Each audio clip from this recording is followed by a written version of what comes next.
Hi guys, Alexandra Dota 2 here, and in today's video I will be showing you some of the things that you should care about when you want to rank up as position 5, regardless if you got position 5 while trying to farm your role tokens or your main support player. First of all, your hero is super important. Playing meta heroes with a plan in mind, it can give you a huge advantage. If you don't know what the meta heroes are, because one reason or another, you can just check the win rates of the heroes on dotabuff. I think is the fastest way. That's what I'm doing since I was like ancient. I usually like to spam heroes that have over 50% win rate, and sometimes I just follow a certain build. For example, Grim is well known nowadays for his shard. You are the most powerful 15 minutes in. After you get the shard, you usually want to buy it. And you pretty much want to play with a core that can go in and make chaos, that can stun, Spirit Breaker or Primal, but you can abuse it with other heroes like Spectre, CK, Centaur, even Wraith King or Slaughter.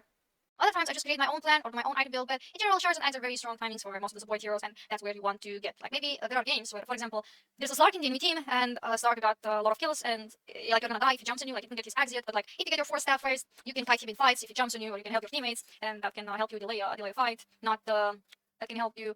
Slark is not gonna get edgy, and yeah, you can make more use of that than if he would hit you and like you're just using Inkswell on the person who's hitting. So yeah. Gyro, Grimstroke, Trian, Dark Willow, Witch Doctor, Nature's Prophet, Nyx, Venge, Leech. On these heroes, you definitely want to buy a shard or get it from the Tormentor in most of the games. And on Jakiro, Venge, Techies, Task, Marcy, Disruptor, Witch Doctor, Nature's Prophet, you definitely want your eggs at a point or another in the majority of your games. I want to mention that Grimm's Aghanim's, I highly recommend you to get this item when the enemies have an agility based hero that has good agility stats like Morph, Medusa, Terrorblade, Luna, Anti-Mage. I don't recommend you to go Axe if the enemy carries like a CK, because like his illusion won't do shit. Side note, you don't always have to follow the meta. 1.5 years ago, I found Witch Doctor being super OP on the support role, and people didn't really consider him meta back then. Actually, his win rate was pretty low. But I will tell you why I thought it's super OP. It was a Lina carry meta with Brood, Huskar mid, and other annoying heroes like Legion, Magnus, Monkey King, and the players didn't really have an answer to those heroes. Most of the times they were picked like last pick. So I would just go with first pick Witch Doctor, and all I needed to do was place Malik on those heroes before they use BKB, and then use ult or the shard ability if they were going on me, and they would die most of the times. Why? Because they were not expecting to die at all, because no one considered Witch Doctor meta. Like, the only hero that was a problem for me was Slark, but I would just ban him most of the games. In my opinion, Witch Doctor was super broken, and it was found that way only 1 year later, before the patch with his Death Ward changes. And it was a simple concept. Me, a position 5, solo killing cores from the support role? Hello? And not any cores, but hard matchups for my teammates. Also, there are other players that abuse simple concepts like this in Dota when they were not considered something meta. Like No-Tail, for example, used to play Nature's Prophet and block the enemy's Ancient's camp with Trians, like non-stop, or Celeris Shen. Let's be honest, everyone knows Celeris Shen.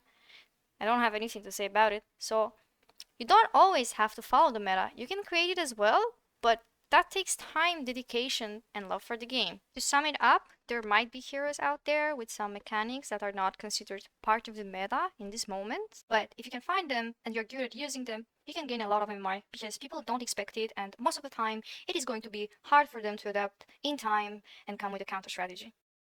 Going back to the game, we went for the bounty rune, but the method in this particular game is not something that I recommend. I didn't know that our teammates, they all want to go to the bot rune because I was all tabbed. If you want to surprise your enemies, I highly recommend you to buy a smoke and go with all of your heroes, or the heroes that are good for the first blood, and place a ward here if you're radiant, and here if you're dire. I like this other ward mid because if the enemy support wants they want to divide it, most of the times they will place their sentries like this from the sides and almost never in the middle. But this is all about how you feel like. In my case, I just like to use the first ward.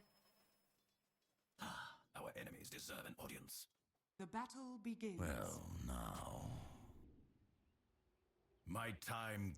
Going into the laning stage, the most important tip that I can give you and guaranteed will help you win most of your lanes is create 2v1 situations. That's what I've tried to do here by going on Shadow Shaman. I noticed that he wants to block my small camp, and like I had vision of him, so I just took advantage of this and told Spectre to use Q on him. Fortunately, I ended up taking too much damage because Bru is a super strong hero right now, and this player reacted in time. Like, if he was 2 seconds late, we could have done first blood on Shadow Shaman, but it's okay because he is low HP right now.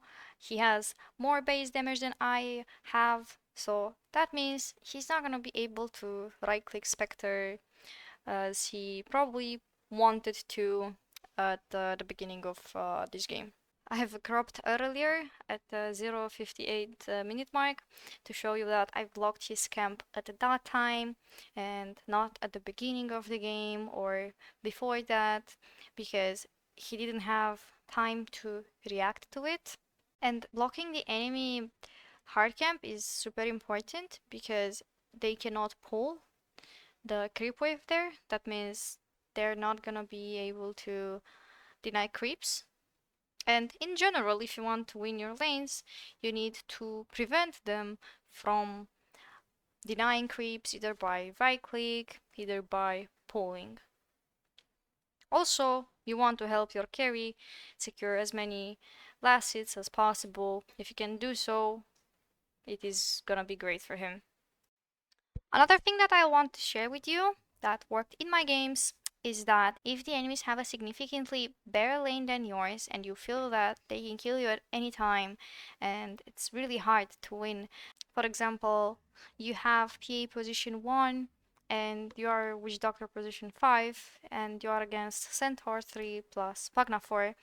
You can do a stack at the 1:55 minute mark and then you can pull at 2:17. This strategy is super good because it offers you the possibility of getting a couple of levels advantage because you can deny 2 entire waves. And if Pugna overextends, even Centaur, if he comes into your tower, we may be able to kill them. Because with this, you can get level 2 before they do. And after that, if you just continue to farm and you pull for your carry while he's farming safely under the tower, he's gonna get decent amount of farm on a lane that he shouldn't. Communication is super important. Knowing your carry's needs and wants while expressing yours verbally or in chat can help you win a lot of MMR. Here I saw this Shadow Shaman being alone and trying to contest my pull, so I just told Spectre to come and kill him.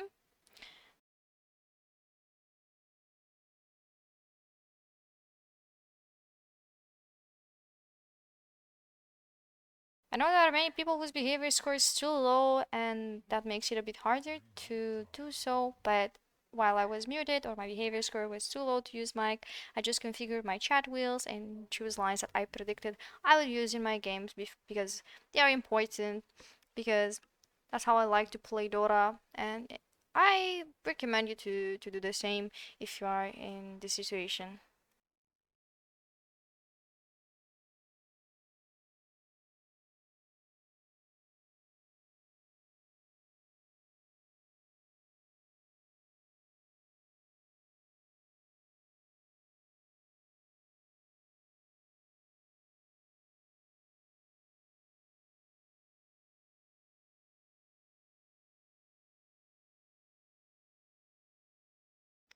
The most important tip, if you want to win, in my opinion, and the last tip that I will be giving you is that you have to understand your hero's strengths and weaknesses and think about this for your team as well. When is my hero strong? What are my power spikes? When are our heroes strong and when are our team power spikes? What's the winning key condition? For example, if your position 1 is a Spectre and let's say it's a free Spectre game pretty much, but the enemies have a meeple mid that is super fat, then the winning key condition is killing the meepo or lock down the meepo while Spectre is just taking down the other heroes. Stuff like that. In this highlight, I knew Brew is level 6 and Brew ulti or Puck plus coil and any hero can kill me, and I took a way too aggressive position and I ended up dying. That's not something that you want to do as a Grimstroke position 5, especially in this game, because without my hero, it's hard for my teammates to initiate or catch, and I need to use my spells before I die at least to make use of this hero, like Soulbind plus Silence and Inkswell on Slardar or Spectre, and then Slardar's ultimate and Lina's Laguna can win any fight pretty much, of course, while the enemies are soul-binded. The last extra tip that I wish I would have known sooner and that I'll be giving you is related to the tip number 5, and it is super often this dilemma that supports have in games. Who do I play with after the laning stage ends, or what do I do after the laning stage ends? Well, that depends on the winning key condition your team needs and the way you execute it. But most of the times your kill will farm. In this game wasn't particularly the case since Spectre is super OP and farms heroes more than creeps, but usually you want to. If you are behind and can create any kind of space for your carry, just sit behind him with items like Shard, Glimmer, Force Staff, and secure his Triangle, Vision, or whatever he wants to farm, and make sure to break smokes.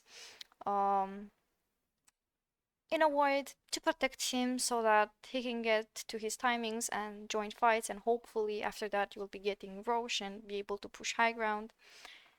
If the game is balanced or you have an active mid off lane, you can just play with them aggressive on the map, use the smokes, save them if it's needed. You understand my point. Of course there are other situations as well, but for example, if the enemies have a fat meepo and you have no tool to deal with it, in your team, but you are a witch doctor position 5, the others 4 members of the team should be making space for you so that you can get your agonyms and stop his stomping. After you kill him, maybe you can do Roche and then again push. When he respawns, kill him again, and so on.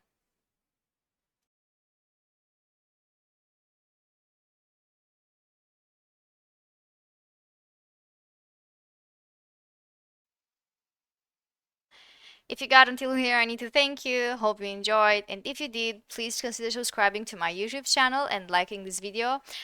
Also, if you don't want to miss games like the one that you just looked at, follow me on Twitch.